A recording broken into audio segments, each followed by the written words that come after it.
우리가 새해가 되면 우리들이 가장 많이 인사하는 것도, 가장 많이 인사받는 것 중에 하나가 새해 복 많이 받으세요가 아닐까 싶습니다. 어떤 분 블로그를 보니까 자기가 새해 복 많이 받으세요를 몇 번쯤 했나 생각을 해보니까 대충 계산해봐도 한 60번쯤은 되겠다 싶더래요. 그렇게 많이 새해 복 많이 받으라고 얘기했고 자신도 그 정도의 인사를 받았다고 얘기합니다. 그러나 이러한 인사를 받았다고 해서 정말 복이 오는 것 같지는 않아요.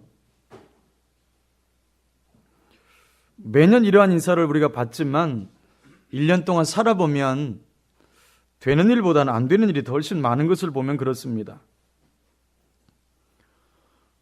그러면 왜 그렇게 복을 갈구하는데도 복이 오지 않는가? 그것은 복을 가지고 계신 분에게 복을 간구해야지 복을 줄 수 없는 존재에게 복을 구하기 때문입니다. 우리 한국 사람들은 연초 새해가 시작하면 해 지는 곳에 가서 해 뜨는 곳에 가서 해를 보면서 기도하는 분들이 많이 있어요. 해를 보고 기도해서 될 것 같으면 저도 거기 가 있을 것 같습니다. 그렇지만 저는 여러분에게 새해 복 많이 받으세요 자신 있게 말할 수 있는 것은 제가 이 복을 드리는 것이 아니고 복의 근원 되시는 하나님께서 주실 것이기 때문입니다. 그렇다면 이 하나님이 주실 복을 받으려면 어떻게 되는 것인가? 그리고 이 복을 받은 결과가 어떠한 것인가? 오늘 말씀을 함께 나누려고 합니다. 꿈을 이루기 위해서는 값을 지불해야 합니다.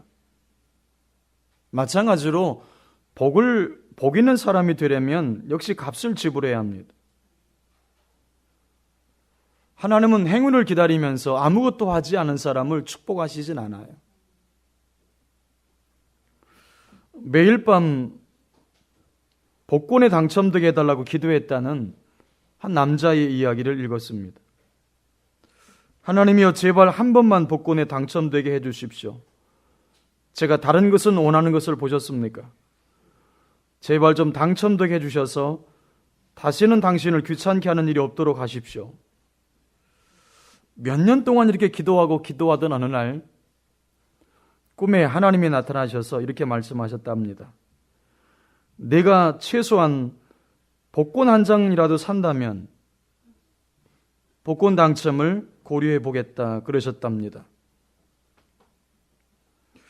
복권 한 장 사는 값도 지불하지 않고 복권에 당첨되게 해달라고 하는 사람들이 얼마나 많은가를 생각해 보셔야 합니다. 형통이란 하나님의 기회와 인간의 준비가 만나는 자리에 있다는 말이 있어요. 우리에게 찾아오는 불행은 예측할 수가 없습니다. 그러나 기회는 준비된 자에게 찾아옵니다. 준비하고 있는 자를 위해서 기회는 기다리고 있는 거예요. 그래서 오늘 하루하루를 성실하게 준비해 가는 것이 중요한 것입니다. 제프리 스탬프스라고 하는 사람은 미래란 앞으로 우리에게 일어날 어떤 것이 아니다. 우리가 살아가고 있는 현재의 한순간 한순간이 우리의 미래를 만들어 나가고 있는 것이다. 그저 시간만 흘러가면 저절로 그 꿈이 이루어지고 저절로 내게 복이 임할 것이라고 하는 것은 착각입니다. 한순간 한순간을 어떻게 준비해 가느냐, 한순간 한순간을 어떻게 살아가느냐가 우리의 미래를 결정하고 있다는 겁니다. 또한 우리의 시간을 얼마나 가치 있는 일에 투자하고 있느냐 하는 거예요. 나한테는 한 걸음 한 걸음 그저 걸어가기만 하면 목적지에 다다를 수 있다고 생각해서는 안 된다. 한 걸음 한 걸음 그 자체에 가치가 있어야 된다. 큰 성과는 가치 있는 작은 일들이 모여 이루어진다. 놀라운 말이에요. 한 걸음 한 걸음 그 자체에 가치가 있어야 된다는 거예요. 큰 일도 결국은 작은 일들이 모여서 이루어진다는 거죠. 몇 번의 복을 받는 것도 좋겠지만 더 좋은 것은 복 있는 사람이 되는 거잖아요. 복 있는 사람이 되면 복은 따라오는 거잖아요. 몇 번의 형통을 받는 것도 중요하지만 형통의 사람이 되는 것이 더 중요해요. 형통의 사람이 되면 형통이 따라오는 것입니다. 오늘 말씀을 잘 듣고 여러분 새해에는 참으로 복 있는 성도가 되실 수 있기를 예수님의 이름으로 축원합니다. 사람 인생을 살다 보면 자기가 원하는 대로 일이 잘 풀려가는 소위 형통의 길을 걸은 사람도 있습니다. 하지만 반대로 계획했던 일들이 엉뚱한 방향으로 흘러가는 불통의 삶을 사는 사람들도 있어요. 또한 형통하는 사람들이 성공한 자처럼 보인다고 해서 반드시 그가 성공했다고 볼 수는 없어요. 잠언에 보면 어떤 길은 사람이 보기에 바르나 필경 사망의 길도 있기 때문입니다. 또한 하는 일이 실패했다고 해서 그 사람이 반드시 실패한 인생이라고 말하기는 아직 이르다는 거죠. 성공과 실패를 판단하는 기간이 1년뿐만이 아닙니다. 인생은 길게 봐야 된다는 말이 있잖아요. 인생을 길게 보면 지금의 성공이 성공이 아닐 수가 있고 지금의 실패가 아닐 수가 있다는 거죠. 또한 성공과 실패의 기준이 사람에게 있지 않고 하나님에게 있기 때문입니다. 적어도 성도는 그러하잖아요. 그렇기 때문에 여러분의 지나간 한 해가 형통했다고 해서 이만하면 됐지, 이만하면 잘 된 거야 라고 자만해서는 안 됩니다. 또 되는 일이 없었다고 지난 한 해를 실패한 한 해였다라고 낙심할 필요도 사실은 없어요. 어떤 사람이 성공했는지, 어떤 사람이 실패했는지 오늘 본문에는 하나님의 기준이 나와 있습니다. 이 말씀에 비추어 보아서 성공 실패를 가늠해 봐야 돼요. 적어도 성도라면 하나님이 인정하는 성공, 하나님이 인정하시는 복을 받아야 할 줄로 믿습니다. 진정한 성공은 내가 성공했을 때 가족들이 박수를 쳐줄 수 있어야 된다는 말이 있어요. 자기는 기뻐해요. 남편은 성공했다고 말해요. 근데 가족들이 외면해요. 그건 진정한 성공이 아니라는 거예요. 여러분, 마찬가지로 성도가 성공했을 때 주께서 박수 쳐줄 수 있는 성공이어야 된다는 거예요. 주님이 함께 기뻐해 줄 수 있는 성공이어야 합니다. 여러분이 합격했을 때 주께서 함께 기뻐해 줄 수 있어야 되고, 여러분이 결혼했을 때 주께서 함께 축하해 줄 수 있어야 되고, 여러분이 권세와 명예를 얻었을 때에 하나님께서 박수를 쳐줄 수 있어야 돼요. 우린 그 길을 가야 되는 거예요. 합격은 했는데 주일 성수를 안 했어요. 결혼은 했는데 불신자와 결혼을 했어요. 성공은 했는데 권력은 잡았는데 부정한 방법으로 했어요. 나는 기뻐하는데, 나는 감격하고 있는데 주님이 안타까워하신다면, 주님이 불안해하신다면, 심지어는 주님이 눈물을 흘리신다면 그게 과연 성공이겠느냐는 거죠. 우리는 주님이 기뻐하시는 길을 가야 합니다. 때론 힘들어도, 때론 사람들이 외면을 해도 우리는 그 길을 가야 되는 것입니다. 그게 진정한 복인 줄로 믿습니다. 여러분 모두 이 말씀대로 살아감으로 진정한 성공자, 진정 복 있는 자가 될 수 있기를 주님의 이름으로 축복합니다. 본문 시편 1편은 우리가 다 암송할 만큼 잘 아는 말씀 아닙니까? 또 1편은 믿는 자나 믿지 않는 자나 공통적으로 좋아하는 말씀이 들어있어요. 그게 뭐냐면 그가 하는 모든 일이 다 형통하리로다 라는 말이 있어요. 그가 하는 모든 일이 다 형통하리로다. 아마 이것을 우리식으로 말하면 만사형통이 아닐까 싶어요. 만사형통. 형통 싫어하는 사람이 어디 있겠어요? 그래서 본문에 부제를 한번 붙여본다면 형통하는 삶이라고 붙여볼 수 있겠습니다. 오늘 시편 기자는 형통한 삶을 위해서 세 가지 중요한 말씀을 합니다. 우리가 이 말씀을 준행해서 이 새해에는 여러분이 참으로 복이 된 자가 될 수 있기를 축원합니다. 형통한 삶을 위해서 반드시 갖춰야 될 전제 조건이 뭘까요? 먼저는 버려야 될 것이 세 가지가 있고 취해야 될 것이 두 가지가 있어요. 먼저는 버려야 될 것 세 가지가 있습니다. 첫째는 악인들의 꾀를 버려야 합니다. 본문 1절을 같이 한번 읽어보죠. 1절입니다. 시작. 복 있는 사람은 악인들의 꾀를 따르지 아니하며 죄인들의 길에 서지 아니하며 오만한 자들의 자리에 앉지 아니하고. 여러분, 악인이라고 하는 이것은 하나님 앞에서나 사람 앞에서 도덕성이 결여되어 있는 사람을 말합니다. 근데 영적으로 보면 이 악인이라는 말을 영어 버전으로 보면 하나님을 두려워하지 않는 자라는 뜻이에요. 하나님을 두려워하지 않는 사람. 하나님 없이 살아가는 사람. 그것이 성경이 말하는 영적인 의미에서의 악인이에요. 꼭 살인이나 강도짓을 해야 악인이 아닌 거죠. 성경은 때로 악인을 사자나 개나 혹은 황소나 들짐승에 비유하곤 합니다. 그 이유가 있습니다. 그것은 악인들은 본능대로 살아간다는 측면에서 그랬어요. 본능대로 살아간다.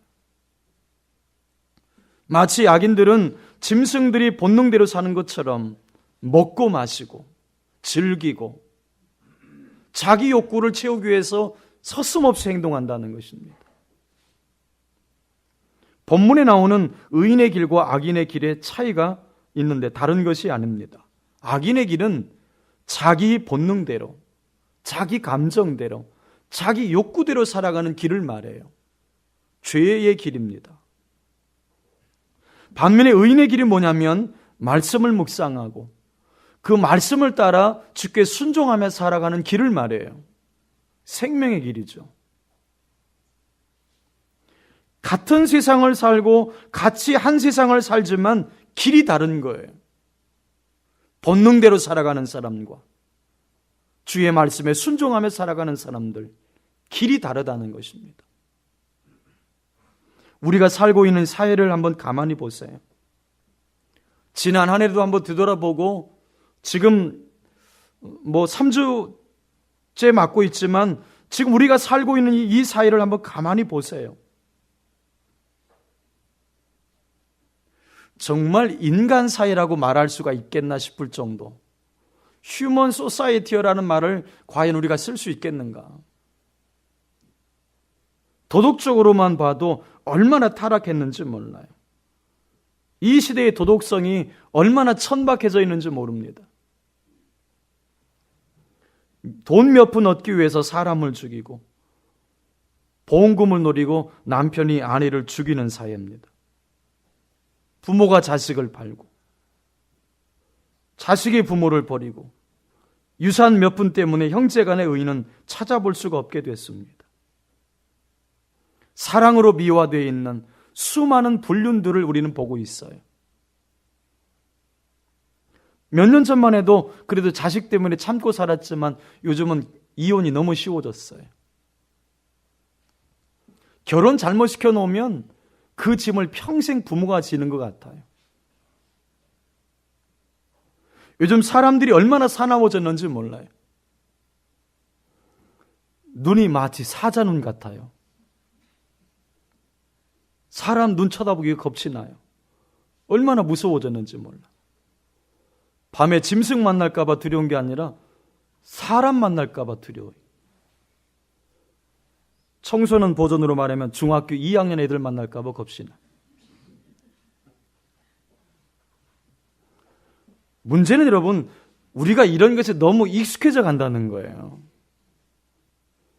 죄에 점점 익숙해져 가는 것이 문제인 것 같아요. 작년 한 해 동안 일어났던 사건들만 생각해 봐도 어떻게 이것이 인간 사회일 수 있을까 싶을 정도로 굉장히 우리 사회가 지금 나쁜 길로 가고 있다는 것입니다. 또한 악인들에게는 꾀가 있다고 본문은 말씀하고 있지 않습니까? 얼마나 교활한 꾀를 부리는지, 얼마나 자기 죄를 잘 감추고 남에게 잘 덮어씌우는지 아마 여러분들이 훨씬 더 잘 알 거예요. 그들은 말도 능합니다. 행위도 민첩합니다. 사자같이 기동성도 있습니다. 믿는 사람이 가히 흉내도 낼 수 없을 정도의 삶을 살아요. 그래서 마치 그들이 성공하고 있는 것 같이 보입니다. 하지만 그것은 하나님의 뜻을 파기하고 있는 것에 불과한 거예요. 본문에 보면 악인의 꾀를 쫓지 말라고 했는데 여기서 여러분 중요하게 보셔야 될 것이 있어요.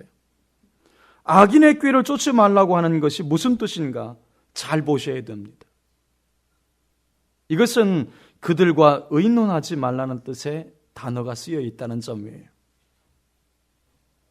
그래서 영어 표현에 보면 Counsel of the Ungrateful이라고 하는 말을 썼어요. 직역하면 그런 뜻이에요. 하나님을 두려워하지 않는 자들과 의논하지 마라. 그들에게 조언과 협의를 하지 마라. 그런 뜻이에요. 하나님 없는 사람들, 불신자들과 조언하거나 의논하거나 협의하지 말라. 그들과 동행하지 마라. 함께 일하지 말라. 악인과 타협하고 하나님의 일을 회방하는 사람들과 동행하게 되면 하나님 앞에서 형통할 수 없다는 거예요. 때문에 여러분들이 정말 형통의 길을 소원한다면 악인의 꾀를 쫓지 말아야 돼요. 악인의 꾀를 쫓지 말아야 돼요.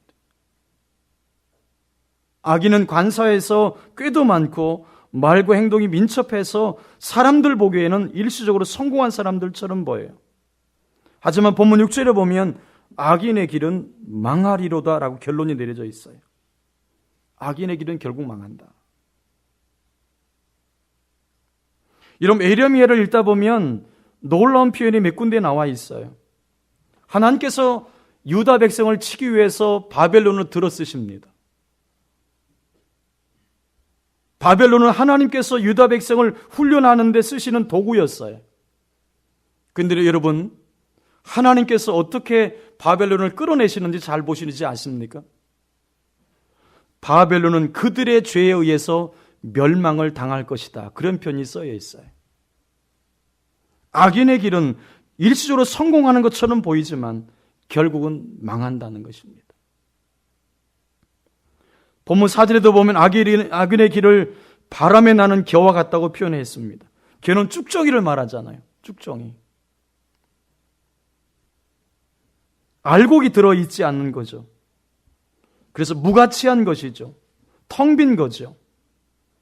또한 겨는 생명이었습니다. 그래서 열매도 맺을 수가 없어요. 결국 5절의 말씀처럼 심판의 날 불 속에 던짐을 받고 말 것입니다.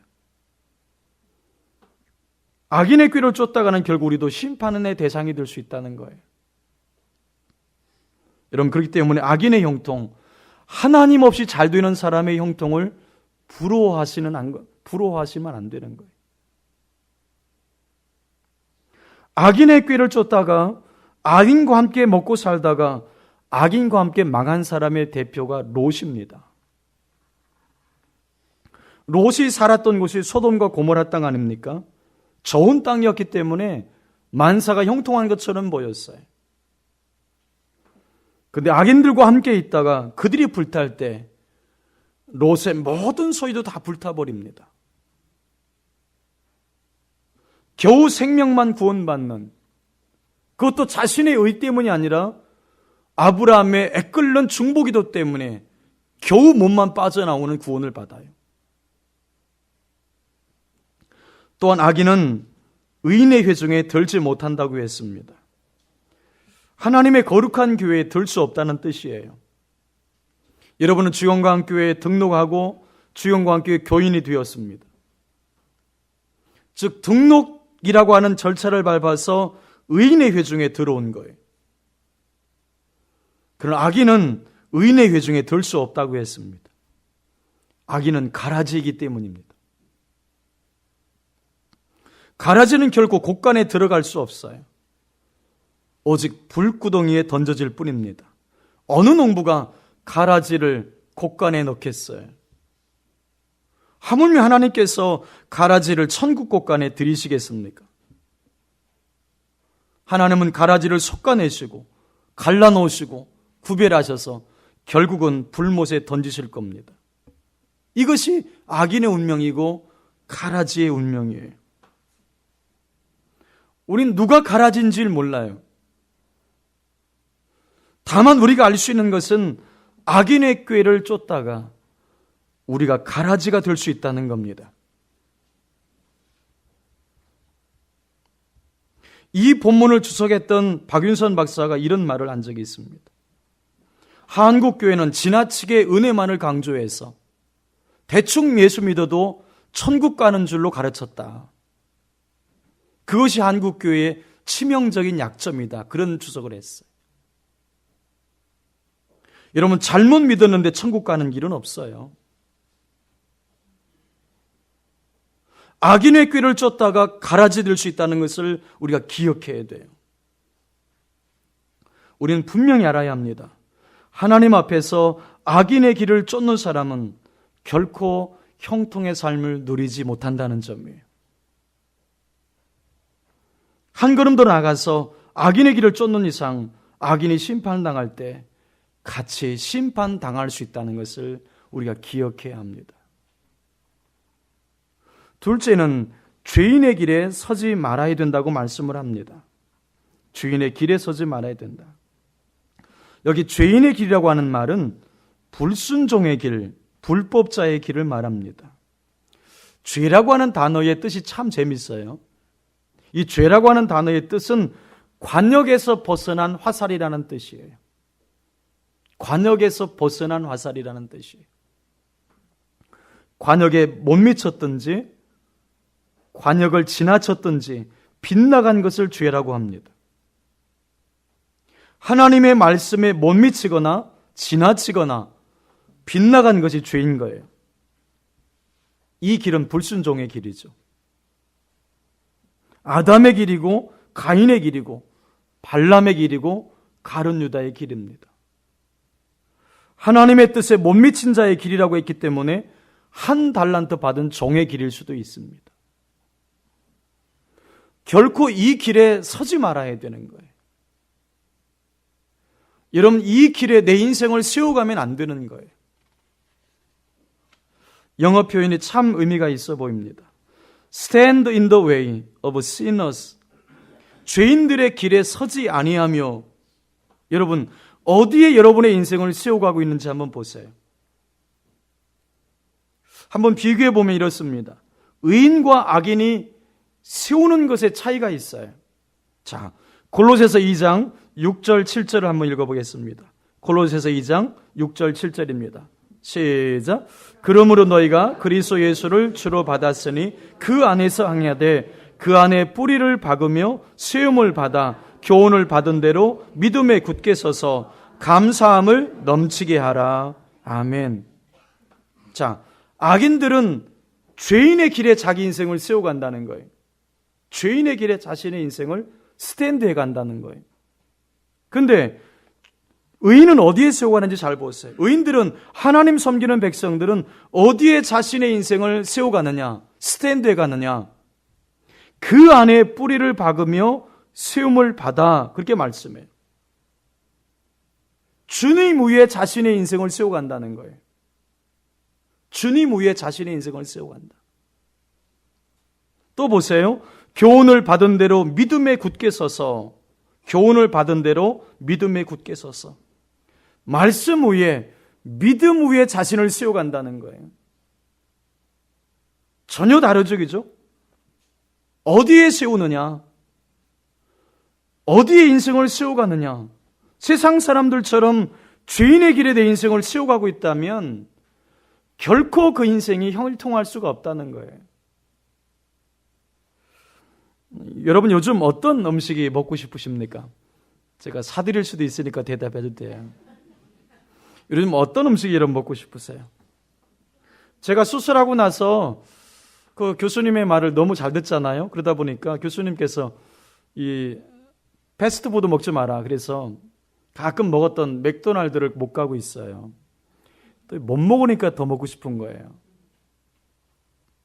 여러분 맥도날드 가서 여러분 제일 편하게 시킬 수 있는 게 빅맥 세트 아닙니까?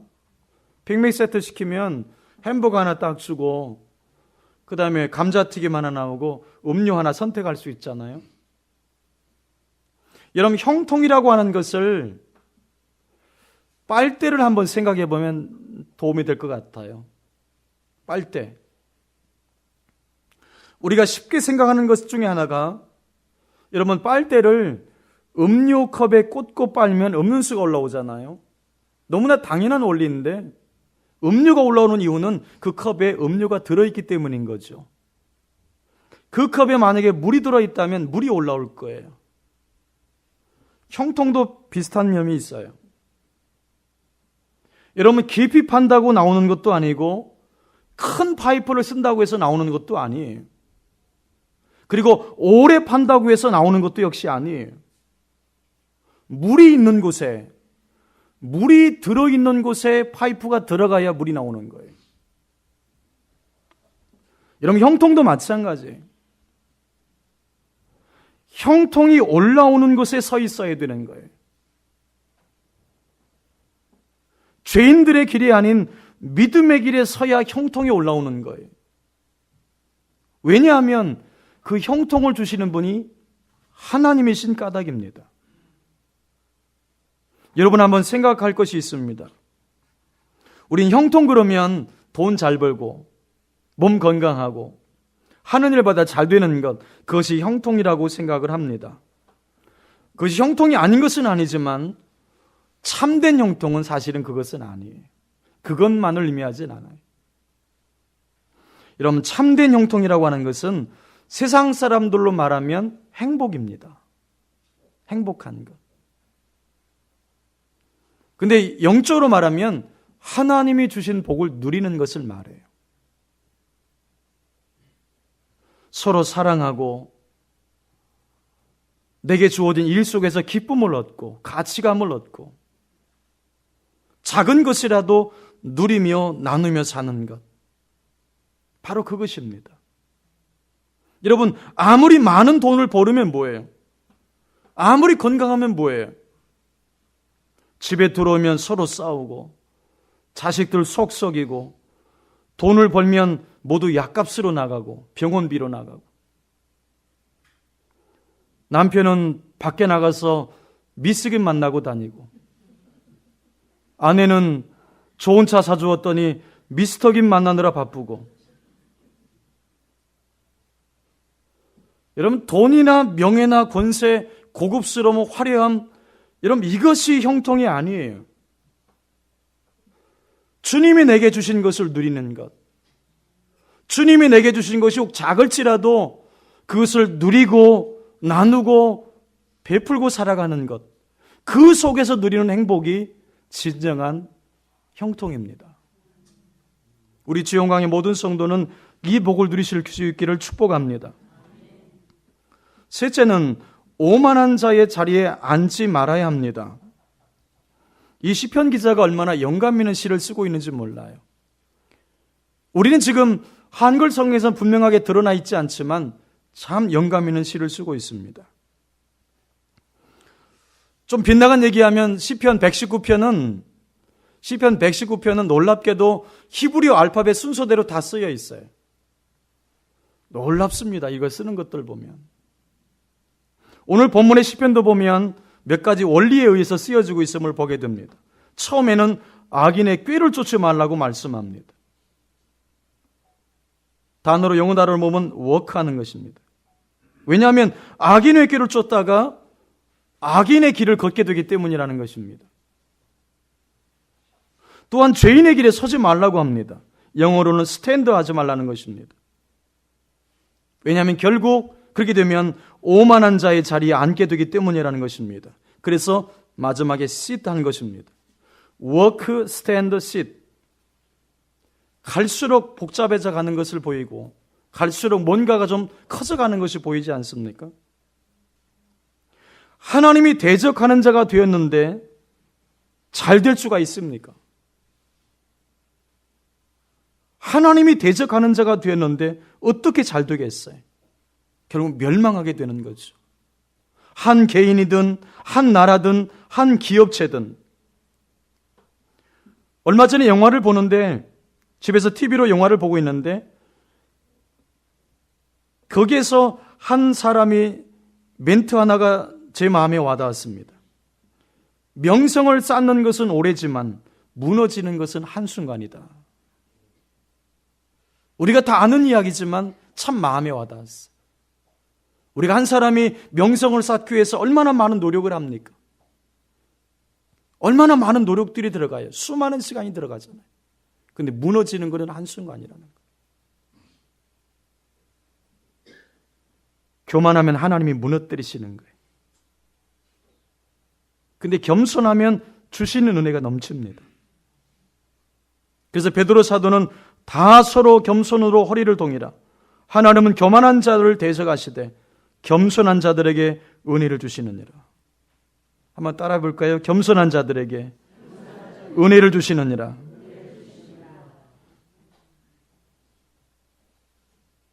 겸손한 자들에게 은혜를 주신다는 거예요. 여러분, 오만한 자는 자기 자신을 절대화시켜요. 자기 자신이 기준이라는 거죠. 독선과 이기주의로 사는 사람을 가리킵니다. 남편도 아내도 집사도 교육자도 심지어는 하나님까지도 나에게 맞추라는 거예요. 항상 자신이 결론을 지어야 된다고 생각을 해요. 노아 시대 사람들이 오만했죠. 롯의 사위들이 오만해서 하나님의 말씀을 농담으로 여겼습니다. 바로도 그러했고 헤롯도 그러했습니다. 그러다 모두 그들은 멸망했습니다. 사랑하시는 여러분, 여러분이 참으로 형통하기를 원하시면 이 세 가지를 버려야 합니다. 악인의 꾀를 버려야 되고, 죄인의 길을 버려야 되고, 오만한 자들의 자리를 버려야 됩니다. 이 세 가지가 버려져야 주님이 주시는 참된 형통을 경험할 수 있는 줄로 믿습니다. 이 세 가지를 과감하게 버리시기를 예수님의 이름으로 축원합니다. 그럼 두 번째는 취해야 될 것이 두 가지가 있습니다. 첫째는 하나님의 말씀을 즐거워해야 합니다. 본문 2절 말씀을 같이 읽어보죠. 2절입니다. 시작. 오직 여호와의 율법을 즐거워하여 그의 율법을 주야로 묵상하는도다. 아멘. 오직 여호와의 율법을 즐거워하여 그의 율법을 주야로 묵상하는도다. 이 말뜻은 하나님의 말씀을 좋아한다는 거예요. 하나님의 말씀을 사랑한다는 거예요. 하나님의 말씀에 늘 관심을 갖는다는 말이에요. 어떤 청년이 하나님께 이렇게 기도를 했습니다. 하나님, 돈, 여자, 결혼을 허락해 주옵소서. 돈, 여자, 결혼을 허락해 주옵소서. 그렇게 몇 날 며칠을 눈물로 기도했습니다. 그래서 하나님이 하도 기특해서 찾아오셔서 이렇게 말했습니다. 정말 돈, 여자, 결혼을 원하느냐? 그자 그 청년이 그대로 말합니다. 정말 돈, 여자, 결혼을 원합니다. 그자 하나님이 그러면 내가 원하는 대로 주겠다 하셨습니다. 그 후 그 청년은 돈 여자와 결혼했다고 합니다.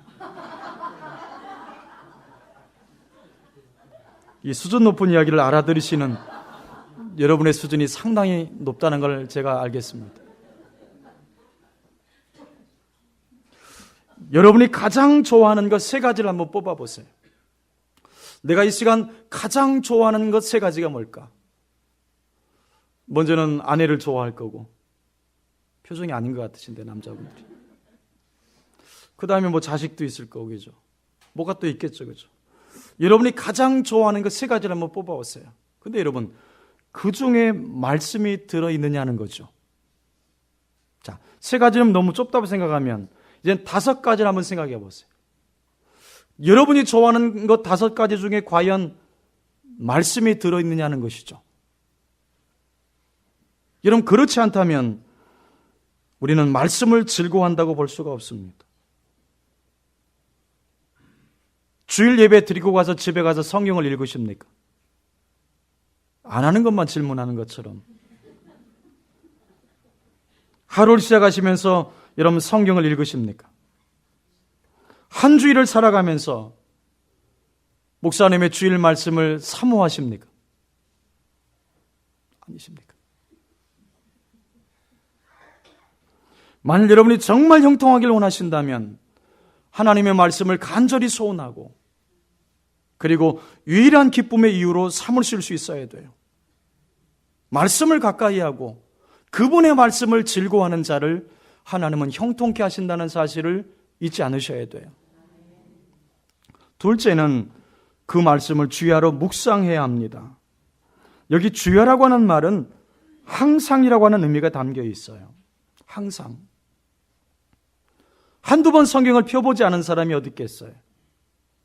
그렇지만 항상 펴보는 사람들은 그리 많지 않아요. 아침이든 저녁이든 늘 주님의 말씀을 묵상하고 그 말씀을 따라 살아가려고 애를 쓰는 사람 그렇게 많지를 않아요. 여기 또 주야라고 하는 말은 어떤 의미가 있냐면 순경의 때와 역경의 때를 의미할 수 있어요. 인생의 밤이 찾아왔을 때 하나님의 말씀을 묵상해야 돼요. 거기에서 하나님이 주시는 삶의 등불을 볼 수 있어야 돼요. 삶이 고단하고 힘들 때는 말씀을 읽을 수도 있어요. 그렇지만 여러분, 인생의 낮에도 역시 말씀을 묵상할 수 있어야 돼요. 내 삶이 형통할 때도, 기쁠 때도, 즐거울 때도 말씀을 묵상해야 합니다. 사랑하는 여러분, 이런 생각해 볼 수도 있잖아요. 하나님, 왜 내가 하는 일마다 이렇게 안 됩니까? 왜 내가 하는 일마다 이렇게 막힙니까? 우리가 짜증낼 수 있고 원망할 수도 있지만 여러분, 이 순간 여러분 생각할 것이 한 가지가 있습니다. 내게 형통하지 못하는 이유가 있는 것은 아닌가? 과연 내가 악의 꾀를 버렸는가? 죄인의 자리에서 떠났는가? 오만한 자들의 자리에서 일어났는가? 하나님의 말씀을 즐거워하고 기뻐했는가? 그 말씀을 내가 주야로 묵상하고 있는가? 여러분, 그렇지 못했다면 형통하지 않은 것이 너무나 당연한 거죠. 여러분, 그렇지만 낙심할 필요는 없습니다. 하나님께서 우리에게 다시 한번 새해라고 하는 기회를 주셨어요. 여러분, 버릴 것을 버리십시다. 그리고 취할 것을 취하십시다. 그러면 새해에는 반드시 하나님이 주시는 형통을 맛보게 될 줄로 믿습니다. 우리 함께 같이 기도하면 좋겠습니다.